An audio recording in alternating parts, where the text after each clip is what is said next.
Japan में बड़ धरणर भूकंप थरिला माटी भांगिला घर किशे सहर में भूकंपर तीव्रता 6.9 रेकर्ड कर तेज भूकंप झटका पर सुनामी अलर्ट जारी कर देशर मेट्रोलोजिकल सेंटर पक्षर कहुई।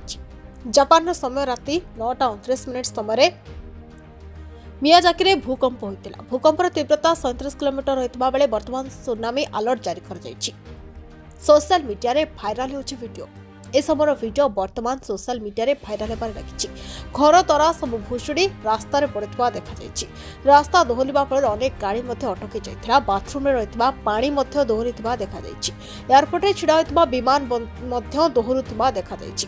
तो मृताहत रे कोनसे स्पष्ट सूचना मिलि पारि नाही। सरकारी स्तर रे मध्य कोनसे घोषणा करा जाय नाही। Bureau report BTN India.